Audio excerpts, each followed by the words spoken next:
Hi everyone, मेरा नाम सृजन शोभित है और हम पटना में पले बड़े हैं। वहीं से स्कूलिंग की, वहीं से कॉलेज भी गए एनआईटी पटना। फिर 1.5 साल से इधर टेक्सास इंस्ट्रूमेंट्स में काम कर रहे हैं as a software development engineer. तो चलो, अब बहुत जान पहचान का बात हो गया। अब पहले आते हैं कि ये जो सीरीज़ स्टार्ट कर रहे हैं उसमें आज का जो टॉपिक है वो क्या होगा। वो होने वाला है कि जो भी कॉमन बिजनेस पिटफॉल्स होते हैं जब तुम एक एलएलएम एप्लीकेशन बनाते हो, तो तुम्हें क्या क्या चीज़ें ध्यान रखनी चाहिए, यानी कि बिजनेस के पर्सपेक्टिव से, सिर्फ एक डेवलपर के पर्सपेक्टिव से नहीं। तो इस चीज़ को कम्प्लीटली ब्रेक डाउन करेंगे। लेकिन उससे पहले, अब क्योंकि हमको नहीं पता कि तुम लोग में से कितने लोग अंत तक देखोगे नहीं देखोगे, सो इट्स बेटर कि ये बात अभी हम कर दें। ये मेरा चैनल है यूट्यूब पर, जाओ इसको ज़रूर सब्सक्राइब करो। बिकॉज इतना हम प्रॉमिस करते हैं कि अगर तुम सब्सक्राइब करते हो, साथ में बने रहते हो, तो 2026 में इससे अच्छा तुम अपने लिए कुछ नहीं करोगे। और अगर तुम जिसको भी चाहते हो कि एआई में अपना करियर बनाना चाहते हैं या सीखना चाहता है कोडिंग के पर्सपेक्टिव से एज अ डेवलपर भी, तो तुम उसको शेयर कर सकते हो। That would be the best gift from your side. चलो, बहुत प्रमोशन हो गया। ठीक है, अब वापस आएंगे अपने बात पे। अब इससे पहले कि तुम एलएलएम्स को लेकर कुछ एप्लीकेशंस बनाना स्टार्ट करो, कुछ चीज़ें तुम्हें समझने की ज़रूरत है। हो सकता है तुम ये सब बात पहले से जानते हो, समझते हो, बट वो थॉट्स इतने अच्छे तरीके से अलाइंड ना हो। अगर जानते हो तो बहुत बढ़िया, तो फिर तुम्हें देखने की ही कोई ज़रूरत नहीं है। बट नहीं जानते हो या फिर एनीवेज, तुमको फ़ायदा तो ज़रूर होगा इसको देखने से, क्योंकि तुम्हारे थॉट्स स्ट्रीमलाइन होंगे एक डायरेक्शन में। तो सबसे पहला बात, एलएलएम्स हमारे लिए प्रोडक्ट नहीं होते हैं, हमारे लिए कंपोनेंट के तरह होते हैं। जब बोलते हैं हमारे लिए, तो आई एम सेइंग, देखो दो चीज़ होता है जब एलएलएम्स की बात करते हो। या तो तुम एक एलएलएम खुद से बनाओगे, वहाँ पर तुम्हारे लिए वो प्रोडक्ट होगा। वहाँ पर एलएलएम के आर्किटेक्चर को डिज़ाइन करना, उसको ट्रेन करना, डेटा सेट इंजीनियरिंग करना, इन्फ्रेंस ऑप्टिमाइजेशन करना, वो सब चीज़ें रिस्पॉन्सिबिलिटी होंगी, तो जाके एलएलएम तुम्हारा एंड प्रोडक्ट बनता है। बट जब तुम एक दूसरी फील्ड की बात करते हो जहाँ पर एलएलएम ऑलरेडी बना हुआ है, उसके on top of that you have to make some kind of applications, you have to leverage LLMs. तो तुम्हें एलएलएम्स को एज अ कंपोनेंट ट्रीट करना है, वो प्रोडक्ट नहीं है। वो तुम किसी और का प्रोडक्ट लेकर अपना एप्लीकेशन बनाने जा रहे हो, तो तुम्हारा जो एप्लीकेशन होगा वो तुम्हारे लिए प्रोडक्ट होगा। तो इसलिए तुम्हारे लिए वो कंपोनेंट है। सीधी सी बात समझ में आ गई होगी। अब दूसरी इंपॉर्टेंट बात ये है कि आज के ज़माने में, अभी ठीक है, जहाँ भी एलएलएम्स का कैपेबिलिटीज़ पहुँच पाया है, एजीआई तक तो नहीं पहुँच पाया है, बट जो भी है, तो हमारे जो भी एप्लीकेशन के रिक्वायरमेंट्स होते हैं उसमें मॉडल की कैपेबिलिटीज़ का जो रेस्ट्रिक्शन है, उससे ज़्यादा तुम जो आर्किटेक्चरल डिज़ाइन चूज़ करते हो या जो बनाते हो, जो भी फ़्लो तुम बनाते हो कि कैसे डेटा फ़्लो होगा फ्रॉम यूज़र्स क्वेरी, कैसे कैसे कॉन्टेक्स्ट एयरलेट से जो रेलिवेंट डेटा है वो रिट्रीव होगा, कैसे उस पर रीजनिंग होगा, कहाँ कहाँ से डेटा रिट्रीव होगा, ये जो आर्किटेक्चरल डिज़ाइन होता है। अब इसमें बहुत सारी चीज़ों का डेटा बहुत सारा हो सकता है, कम भी हो सकता है, रेलिवेंट नहीं भी हो सकता है। ये सब चीज़ का जो मैनेजमेंट है, जो डिज़ाइन है, वो बहुत ज़्यादा मायने रखता है कि तुम्हारा प्रोडक्ट कितना सक्सेसफुल होगा या कितना यूज़र को पसंद आएगा, उसके लिए कितना यूज़फुल होगा, रादर दैन कि मॉडल की कैपेबिलिटीज़ का रेस्ट्रिक्शन क्या है। उनका एक रेस्ट्रिक्शन है, वो बात हम मानते हैं, बट तुम जितना हद तक लेवरेज कर सकते हो वो तुमको पावर देता है एक आर्किटेक्चरल डिज़ाइन करना। तो उसमें तुमको अच्छा होना पड़ेगा अगर तुमको एलएलएम्स के ऊपर एप्लीकेशंस बनाना है, बढ़िया एप्लीकेशंस। अब आते हैं इस बात पर कि कंपनीज एलएलएम्स को किस चीज़ के लिए यूज़ करेंगी। एक तो हो गया कि ऑटोमेशन की ऑलरेडी कुछ काम हो रहा है, कुछ कंपनी के अंदर प्रोसेसेस हैं जिस पर मैनुअल एफर्ट्स जाते हैं। ठीक है, तो अब उन चीज़ों को ऑटोमेट करना है उस पर। दूसरा बात ऑगमेंटेशन, यानी कि 4-5 लोग मिलकर काम कर रहे हैं, उनके बीच में कम्युनिकेशन हो रहा है ऐसे, तो वो भी एक काम, एक चीज़ मैनुअल हो गई। तो अब उन सब चीज़ों को तुम ऑटोमेट कैसे कर सकते हो कि 5 बंदों का काम एक साथ जल्दी हो पाए, इन सिनर्जी, इन सिंक्रोनाइजेशन। तीसरी चीज़ होती है कि डिसीजन सपोर्ट, यानी कि अब बहुत बड़ा बड़ा रिपोर्ट्स है, बहुत सारा डेटा है साल भर का, उसका तुम समरी कैसे क्रिएट करोगे या कंपैरिजन कैसे करोगे। मान लो 2 आइटम्स है, उनके बीच में तुमको कुछ चीज़ें कंपेयर करनी है, तो आदमी बैठ के करेगा भले वो डेटा एनालिसिस ही करेगा using pandas and all that, but उसमें दिमाग लगता है, समय लगता है, चीज़ों को देखना पड़ता है। इन चीज़ों को तुम जहाँ तक जल्दी करवा सकते हो ऑटोमेटेड तरीके से, जहाँ पर तुमको आदमी की ज़रूरत ना पड़े, वो सारी चीज़ें। चौथी बात हुई रिट्रीवल, यानी कि बहुत सारे मेसी डॉक्यूमेंट्स तुम्हारे पास हैं, कुछ एक प्रॉब्लम है। अब उस प्रॉब्लम की जड़ तक पहुंचने के लिए तुमको एक डोमेन एक्सपर्ट चाहिए, ठीक है। डोमेन एक्सपर्ट भी अगर बैठे हुए तो उनको 10 जगह हो सकता है देखना पड़े, क्योंकि हर चीज़ हर समय याद रहे, कनेक्ट करे, ये कोई ज़रूरी नहीं है तुम्हारे लिए। तो अब तुमको 10 जगह देखना पड़ेगा, तो समय लगता है इसमें, बहुत माथापच्ची होता है। हो सकता है एक बार में ये चीज़ ना हो पाए, चीज़ें डॉट्स डॉट्स कनेक्ट नहीं हो पाए, इसमें काफ़ी सारा समय बर्बाद हो। एंड ऑब्वियसली इरिटेशन तो होता ही है, no need to say that. तो अब अगर यही चीज़ अगर एक ऑटोमेटेड तरीके से हो पाए कि जो भी 50 जगह पे तुम्हारा इन्फॉर्मेशन फैला हुआ है वो अपने आप एक जगह पे आ पाए, और उसको ह्यूमन तरीके से वो फ्रेम करके तुम्हारे सवाल का, तुम्हारे प्रॉब्लम का जवाब दे पाए, तो that would be very good. चौथा बात है कि रीजनिंग का ऑर्केस्ट्रेशन, यानी कि अगर मल्टी स्टेप तुम ऐसे वर्कफ्लो बनाना चाहते हो, कोई भी प्रॉब्लम है, कोई ज़रूरी नहीं कि एक सीक्वेंशियल तरीके से ही वो सॉल्व होगा। हो सकता है उसमें 2 स्टेप्स 4 स्टेप्स को पैरेलली एग्जीक्यूट करना हो सकता है तुम्हें लूप में वापस आना हो, कुछ अपने डिसीजंस को रिफ्लेक्ट बैक करना हो, उन्हें इम्प्रूव करना हो, फिर रिफ्लेक्ट बैक करना हो, जब तक कि तुम्हारा पर्पस सॉल्व ना हो जाए। तो ये ऑर्केस्ट्रेशन यानी कि खुद ब खुद मैनेज होना चाहिए, तुम्हारा इसमें जितना कम इंटरवेंशन हो उतना अच्छा है। तो रीजनिंग के साथ ये काम करना, तो ये 5 जगह है। अब अगर इनमें से तुम्हारा कोई प्रॉब्लम नहीं है तो एलएलएम हो सकता है तुम्हें यूज़ करने की ज़रूरत भी ना हो। चलो अब बात ये करते हैं कि कब तुमको मॉडल्स की ज़रूरत है भी और कब नहीं। तो देखो, ये तो जान रहे हो कि एआई के अंदर मशीन लर्निंग आता है, उसके अंदर डीप लर्निंग आता है, फिर उसमें एलएलएम्स आता है। ये सब कहानी तो तुम लोग सुने हुए होगे, बहुत सुने। अगर नहीं सुने होगे तो सर्च कर लेना, तुम्हें वो एक सर्कल्स मिल जाएंगे एक दूसरे के अंदर डाले हुए। तो ठीक है, वो बात है।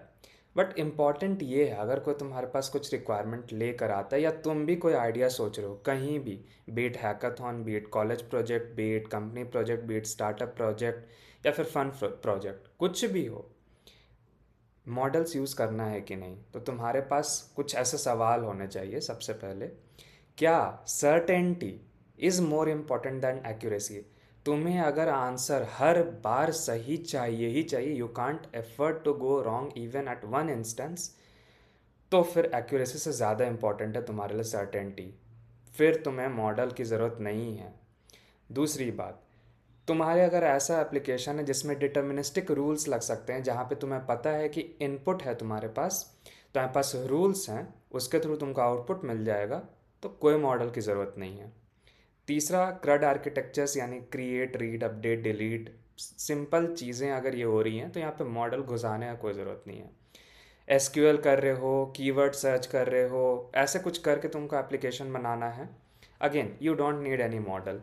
फिर अगर तुम्हें रिजेक्ट्स यूज़ करना है, मतलब कोई ज़रूरी नहीं कि कोई पैटर्न आइडेंटिफाई करने के लिए तुमको मॉडल ही लगाना पड़े, बहुत सारे पैटर्न्स रिजेक्ट से भी तुम आइडेंटिफाई कर सकते हो, फिर उन पे तुम रूल्स लगा सकते हो। अब जब तक तुम इन चीज़ों को खुद से डिफाइन कर सकते हो क्लियरली, हो सकता है कभी कभार 5 रूल्स ना हो, 20-25 रूल्स हो, बट उतना ही उनका लिमिट हो। तो जब तक तुम ये काम खुद कर सकते हो, क्लियरली डिफाइन कर सकते हो इन बाउंड्रीज़ को, अलग अलग चीज़ों को तुम बांट सकते हो उन केसेस में, तो फिर ठीक है, तुमको किसी मॉडल का कोई ज़रूरत नहीं है। तो हम एक डिसीजन चेकलिस्ट तुमको दे रहे हैं, इन बातों को तुम ध्यान में रखना कि क्या क्या चीज़ें इसमें से चेक होती हैं। क्या लॉजिक डिटर्मिनिस्टिक है? क्या 100% करेक्टनेस चाहिए? क्या आउटपुट तुम्हारा लीगली या फाइनेंशियली सेंसिटिव है? अब मान लो तुम्हारा कोई एप्लीकेशन है जिसमें तुम्हें डेटा रिट्रीव करना है, मान लो फाइनेंशियल ट्रांजैक्शन का है, जिसमें $400 का कोई ट्रांजैक्शन हुआ है, तो तुम्हें $400 ही चाहिए। तुम मॉडल उसमें लगाकर $405 या 405 या ₹400 तुम नहीं अफोर्ड कर सकते हो। That would be a huge blow to your application, to your company, from customer side. तो वहाँ पे कोई सेंस नहीं बनाता है।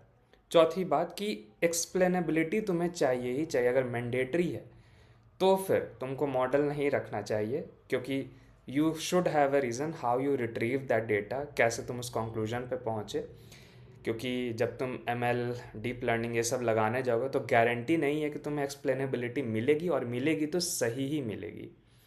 तो अगर इन सब का इस चेकलिस्ट के थ्रू तुम्हें अगर आंसर यस मिलता है तो फिर rules, SQL queries, traditional code inspired from domain expertise, तो जनरल इफ़ एल्स मेथड्स का यूज़ करके मैथ्स लगाकर तुम इन चीज़ों को कर सकते हो. Maths would help a lot to reach a far state. इतना जल्दी तुम्हें मॉडल्स की ज़रूरत नहीं पड़ेगी बहुत जगह पर. अगर नो तो ही फिर तुम सोचो कि क्या हमको कोई मॉडल लगाने की ज़रूरत है. इतना सीधा सा बात समझ में आना चाहिए कि कब तुमको यूज़ करना भी है कोई मॉडल या नहीं करना है. अब ठीक है, अब इसके बाद बात आएगा कि मशीन लर्निंग यूज़ करें या डीप लर्निंग यूज़ करें या एलएलएम्स यूज़ करें, कब किसको यूज़ करें. तो ये भी बहुत सिंपल सा बात है. अगर तुम्हारे पास जो डेटा है, क्योंकि उसमें तुम फीचर्स देते हो, उसके बेस पे तुम प्रोडिक्शन करते हो, राइट. अब वो फीचर्स को अगर तुम क्लियरली स्टेट कर सकते हो इन फॉर्म ऑफ नंबर्स या फिर कैटेगरीज, ठीक है, उसके बेसिस पर तुम प्रेडिक्शन करवाना चाहते हो, स्कोर करवाना चाहते हो, क्लासिफिकेशन करवाना चाहते हो, देन गो फॉर एमएल. जैसे अगर ऑडियो में तुम्हारा पिच का और भी जैसे फीचर्स हो गए, जैसे तुम ले सकते हो कि तुम्हारा कितना वॉल्यूम है, and there can be many more features. उस बेसिस पर अगर तुम्हारे पास सब टेबुलर डेटा फॉर्मेट में है और तुमको बताना है कि is it a voice of a male और फीमेल, तो यहाँ एमएल ही लगेगा, फालतू का और कुछ करने की ज़रूरत नहीं है. अब डीप लर्निंग में परसेप्शन से रिलेटेड चीज़ें हो गई, जैसे तुम कुछ देख रहे हो, विजन हो गया, या कुछ सुन रहे हो, ऑडियो रिलेटेड चीज़ें. अब इसमें परसीव होती है तुम्हारे सेंसस के थ्रू. तुम इनको in the form of numbers या इन द फॉर्म ऑफ कोई कैटेगरीज डायरेक्टली डिफाइन नहीं कर सकते हो. जैसे कि बहुत सिंपल सा एग्जांपल है, डॉग कैट की फ़ोटोज़ हैं, उनके कान, उनके नाक, ये सब को तुम किसी डिटर्मिनिस्टिक चीज़ों के थ्रू तुम नहीं एक्सप्लेन कर सकते हो कि वो ऐसा ही हो. कोई रूल नहीं है वहाँ पे लिखा हुआ, या कोई सेट फिक्स फीचर्स या नंबर्स नहीं है उनके लिए. तो परसेप्शन रिलेटेड चीज़ों में तुम डीप लर्निंग यूज़ करोगे, मॉडल खुद लर्न करेगा कि अच्छा ये चीज़ को परसीव करने के लिए हम अपने वेट्स या बायसेस के मैट्रिसेस को कैसे एडजस्ट करें थ्रू ट्रेनिंग. अब इसके अलावा अगर तुमको लैंग्वेज मोड में बात करना है, अगर तुमको कन्वर्स करना है, साथ साथ में तुमको रीजनिंग भी चाहिए ह्यूमंस के तरह, ह्यूमंस को कॉपी करते हुए, ठीक है, तो फिर तुम जा सकते हो लार्ज लैंग्वेज मॉडल्स के तरफ. अब अगर तुमको ज़रूरत नहीं है किसी भी एक पर्टिकुलर चीज़ का, तो ज़बरदस्ती उसमें हाइप में मत घुसना, ठीक है. तो जैसे मान लो अगर तुमको सिर्फ सेंटिमेंट क्लासिफिकेशन करना है तो use an NLP technique, no need to go to LMs. But हाँ, 4-5 तरीके के टास्क हुई, जैसे समराइजेशन, कन्वर्सेशन, देन फिर generating some kind of outputs, उसमें मैथ भी तुम लगा रहे हो, फिर तुमको रीजनिंग भी चाहिए, तो हाँ, then you should go for LMs. ऐसे नहीं. तो आई होप इतना क्लियर है कि कब क्या यूज़ करना है. अब बात करते हैं कि तुम एलएम्स को अपने डेटा के लिए कैसे अडेप्ट करोगे. तो दो तरीके होते हैं, या तो एलएम्स का जो ट्रेनिंग डेटा है उसको तुम यूज़ करोगे, दूसरी की जो ट्रेनिंग डेटा के बाहर का डेटा, आउटसाइड वर्ल्ड डेटा, वो यूज़ करोगे. तो अब ट्रेनिंग नॉलेज कोई ज़रूरी नहीं हो कि तुम्हारा डेटा उसमें रिफ्लेक्ट करे. जैसे प्रोप्राइटरी डेटा होता है, तुम्हारा पर्सनल डेटा होता है, उस पर तो ऑब्वियसली एलएम्स ट्रेन नहीं हुए होंगे, लेकिन तुम उनको ट्रेन कर सकते हो उस डेटा पर, ठीक है. तो that's why I have classified it as training knowledge. तुम दे सकते हो एलएलएम्स को, जिस प्रोसेस को हम लोग फाइन ट्यूनिंग बोलते हैं. दूसरी होगी कि आउटसाइड वर्ल्ड से हमको डेटा लाना है, तो उसके क्या तरीके होते हैं, वो रिट्रीव करने के क्या तरीके होते हैं. अब इस पे बात आते हैं. तो तुम क्या करते हो कि बेसिकली तुम वर्क फ्लो डिज़ाइन करते हो. वर्क फ्लो कुछ नहीं हुआ, तुम्हारे डेटा का, या फिर यहाँ पर कहे तो यूज़र क्वेरी, इन सब चीज़ों का एग्जीक्यूशन पाथ, जो भी स्टेप्स होगा, इंडिविजुअल ब्लॉक्स होगा, वो कैसे कैसे जाता है, कौन किसको कनेक्ट करता है, किस स्टेप के बाद क्या आता है, वेदर यू लूप बैक और नॉट. तो वर्कफ्लो में तुम हो सकता है एजेंट डालो या ना डालो. अब जैसे ये जो एग्जांपल तुम देख रहे हो, यहाँ पे यूज़र इनपुट आएगा, रिट्रीवल होगा, तुम किसी डेटाबेस में देखते हो, अब वो कुछ भी हो सकता है, वेक्टर डेटाबेस भी हो सकता है, या फिर कोई और एसक्यूएल, नो एसक्यूएल. तुम्हारा क्वेश्चन तुमको मिल गया, तुमको इन्फॉर्मेशन मिल गया, एलएम को दिए, वो रिस्पॉन्स जनरेट करके आउटपुट दे दिया, ठीक है. ये सिंपल सीधा सा वर्क फ्लो हो गया, इसमें कुछ भी कॉम्प्लेक्स नहीं है. अब और क्या क्या तरीके हो सकते हैं तुम्हारा नॉलेज सोर्स के लिए. तो फाइल रीड करना, एपीआई कॉल से तुम कर सकते हो, डीबी क्वेरी कर सकते हो, जो कि यहाँ पे दिखाएं, डेटा फ्रेम में तुम फिल्टर या एग्रीगेट कर सकते हो। Web search, then document search, उसमें तुम कीवर्ड के बेसिस पे भी सर्च कर सकते हो, या फिर सिमेंटिक सिमिलैरिटी, जिसके लिए वेक्टर डेटाबेसेस यूज़ होते हैं। अब तुम खुद सोचो, क्या तुम ये सारे के सारे चीज़ें या सारे के सारे कंपोनेंट्स एक सीक्वेंशियल फ्लो में डाल सकते हो? डाल सकते हो, लेकिन फ़ायदा नहीं होगा, क्योंकि हो सकता है तुम्हारे पर्टिकुलर एप्लीकेशन में या किसी पर्टिकुलर क्वेरी में सारे की ज़रूरत ही ना हो सकता है वो रेलिवेंट ही ना हो, उसका ज़रूरत नहीं हो, तुम झूठ मूठ का डाल के रखे हो। अब हर स्टेप के साथ लेटेंसी, कॉम्प्लेक्सिटी, फेलियर पॉइंट्स वो सारे ऐड होंगे, राइट? तो तुम बेटर सोचो कि क्या कोई ऐसा ऑटोनॉमस डिसीजन मेकिंग तरीका है जिससे हम सारा का ऑप्शन भी दे, बट सेलेक्ट वही हो जो सही हो एट द मोमेंट। ओके, तो फिर वहाँ पे आता है ये रिएक्ट एजेंट का कॉन्सेप्ट, कि कुछ इनपुट गया, यहाँ पे एजेंट है, वो सोचा कि हाँ, क्वेश्चन क्या है, मेरे पास इंस्ट्रक्शंस क्या हैं, हमको क्या करना है, मेरे पास अवेलेबल सोर्सेज क्या हैं रिट्रीवल के लिए। अब वो सोचे कि ठीक है, मेरे को डेटा एक वेब सर्च करके लाना पड़ेगा, तो वो वेब सर्च का रिलेवेंट जो भी तुम टूल उसको दोगे वो एग्जीक्यूट करेगा, वहाँ से उसको डेटा मिलेगा। फिर सोचेगा मेरे को ये डेटा मिला है, क्या ये सफिशिएंट है, क्या हमको कुछ और करने की ज़रूरत है, should I look in to some other database और should I search some documents. अगर उसका जवाब हाँ होगा तो ये लूप फिर से एग्जीक्यूट होगा, तब तक जब तक इस एजेंट को तसल्ली ना मिल जाए कि मेरे पास रेलेवेंट आंसर है, या इससे ज़्यादा हम कुछ नहीं ला सकते हैं, या हम आंसर कर ही नहीं सकते हैं इस चीज़ को, उसके बाद ही वो यूज़र तक वो फ्लो जाने देगा। तो ये दो तरीका हो गया तुम्हारे पास नॉलेज रिट्रीवल का आउटसाइड वर्ल्ड से, कि या तो सिंपल वर्क फ्लो बना दो या तो फिर एजेंट दे दो। ठीक है, तो अब तुमको ये बताने का मतलब ये था कि तुमको बात समझ में आए कि कब तुमको सिंपल लीनियर वर्क फ्लोज बनाने, या पैरेलल भी हो सकता है जहाँ पे तुमको बहुत ज़्यादा लूप इन ना करना हो, और या फिर कहाँ तुमको एजेंट की ज़रूरत हो। ये बात ध्यान रखना। क्या तुम इसमें से, अब जैसे मान लो फॉर एग्जांपल तुम जानते हो तुम्हारे हर एक क्वेरी में या हर एक एस्पेक्ट ऑफ योर एप्लीकेशन में एक फ़ाइल को रीड करना ज़रूरी है और एक एपीआई कॉल करना ज़रूरी है, उसके अलावा और कुछ नहीं करना है, तो तुम उसको सिंपल वर्कफ्लो में डाल दो। वो दो ब्लॉक्स रहेंगे, उधर से होते हुए जाएगा, तुम रिट्रीव करोगे, तो ही तुम अपने एलएलएम को दोगे। अब उसमें कोई चॉइस नहीं है और उसमें कोई तीसरा नहीं आने वाला है। लेकिन जब तुमको सर्टेनिटी नहीं है, जब ये डिपेंड करता है डायनामिकली एट द मोमेंट कि वो क्या यूज़ करना है, तो फिर वहाँ पर autonomous nature of agent is required. अब आई होप इतना तो दोस्त तुमको बहुत अच्छा समझ में आ जाना चाहिए कि कब तुमको एजेंट यूज़ करना है, कब नहीं यूज़ करना है, वर्कफ्लो कैसे रखना है तुमको। अब एक सिंपल सा लाइन, अगर तुम अपने वर्क फ्लो को एक डायरेक्टेड ए साइक्लिक ग्राफ की तरह रिप्रेजेंट कर सकते हो, तो तुमको एजेंट का ज़रूरत नहीं है, ये बात ध्यान में रखना। ए साइक्लिक यानी कि कभी को तुमको वापस लूप नहीं बनेगा किसी स्टेप पर, जैसे इसमें वापस लूप बन रहा है ना। डायरेक्टेड यानी कि ये जो एरो है एक स्टेप से दूसरे स्टेप ही जाएगा, एजेंट से इनपुट कभी नहीं जाता है, वो बात। और ग्राफ तो भाई किसी भी तुम चीज़ों को, इंफॉर्मेशन को, अगर उनके बीच में कुछ रिलेशन है या कोई फ्लो है, तो तुम उसको ग्राफ की तरह रिप्रेजेंट कर सकते हो। तो अगर डायरेक्टेड ए साइक्लिक ग्राफ की तरह तुम सोच पा रहे हो अपने आर्किटेक्चर के डिज़ाइन को, अगर फ्लो को, तो एजेंट का ज़रूरत नहीं है तुमको वहाँ पर। इतना सारा बात होने के बाद अब बात आता है कि बिजनेस कॉन्स्टेंट क्या क्या होते हैं जो तुमको ध्यान में रखना होगा अपने एप्लीकेशन को डिज़ाइन करते हुए। हर एलएम रिक्वेस्ट पर, क्योंकि तुम एपीआई कॉल करोगे एलएलएम्स के लिए, तुम खुद तो नहीं ना रखे हुए हो अपने पास। यहाँ पर हम सपोज करें कि तुम एलएलएम्स को कॉल कर रहे हो किसी प्रोवाइडर ने, जैसे ओपन एआई या फिर अमेजॉन बेडरॉक या फिर एंथ्रोपिक, उसने तुम्हें अपना एक एपीआई की दे दिया है, पे एज यू गो है, या फिर कोई टीयर का मामला है। तो तुम हर एक रिक्वेस्ट जो भी करोगे वहाँ पर, उसके लिए तुमको कॉस्ट कितना इंकर होगा, ठीक है।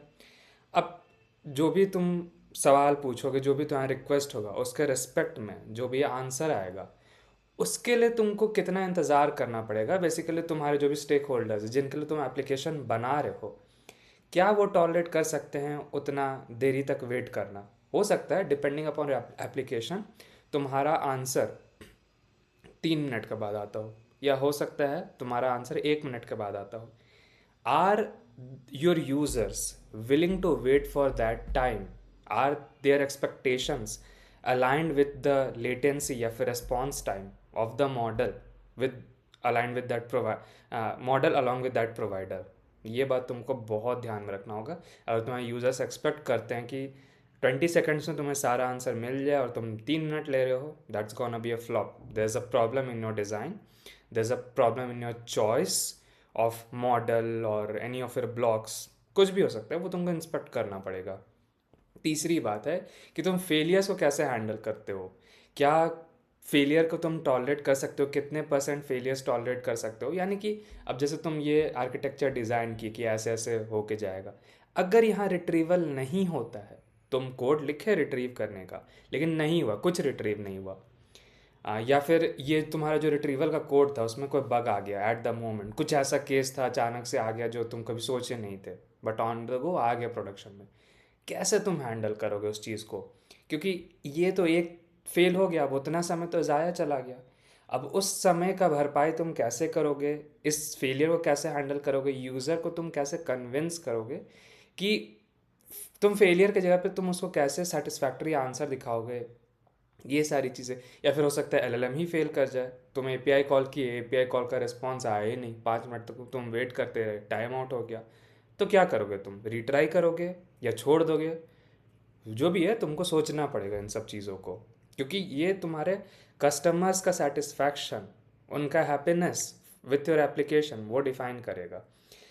चौथी चीज़ बहुत इंपॉर्टेंट है, डेटा प्राइवेसी. अब ऐसा भी कोई वर्कफ्लो मत बना देना कि तुम्हारा बहुत प्राइवेट या सेंसिटिव डेटा हो, वो तुम भेजे जा रहे कहीं और एपीआई कॉल करके, वो तो चला गया.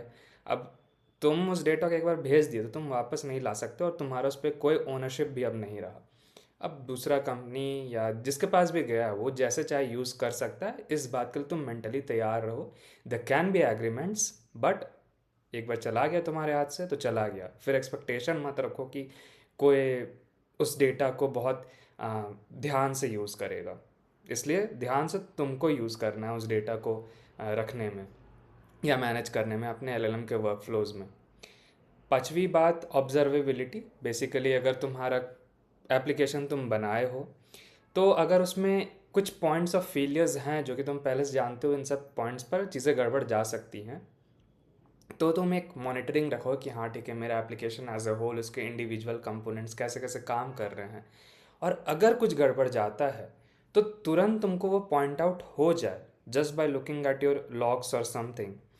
ऐसा नहीं हो कि तुम कुछ देखे, अच्छा ये तो गड़बड़ जा रहा है कि रिस्पॉन्स टाइम आने में 2 मिनट के जगह 5 मिनट लग रहा है, ऐसा क्यों हो रहा है. अब तुम बैठ के पूरा का पूरा वर्कफ्लो खंगार रहे हो कि कहाँ पे गड़बड़ हो सकता है, नहीं हो सकता है. नहीं, just by looking at it you should be able to look, okay 2 की जगह 5 मिनट लग रहा है, बाकी सारे कंपोनेंट्स तो ठीक है, ये 2 कंपोनेंट्स में कुछ गड़बड़ है, एपीआई का रिस्पॉन्स टाइम ज़्यादा आ रहा है. ये तुम जल्दी फिगर आउट कर पाओ, जितना जल्दी कर पाओगे तुम खुद इशू भी उतना जल्दी सॉल्व कर पाओगे, या फिर उसका कुछ ऑल्टरनेटिव रहेगा, या फिर जो भी तुम्हारे सुपरवाइजर है तुम उसको ये बता पाओगे, why is it happening, do we have any solution, if not how much time do we need to wait, to whom do we need to communicate this issue. Okay. या फिर अपने कंज्यूमर्स को भी तुम कैसे बताओ कि ये इशू है, ये हमारे कंट्रोल में नहीं है, कुछ टाइम लग सकता है, so we are providing an alternate solution, we are sorry for the inconvenience, but you should know the reason why it's happening. तभी तुम दूसरे को समझा पाओगे या कन्विंस कर पाओगे.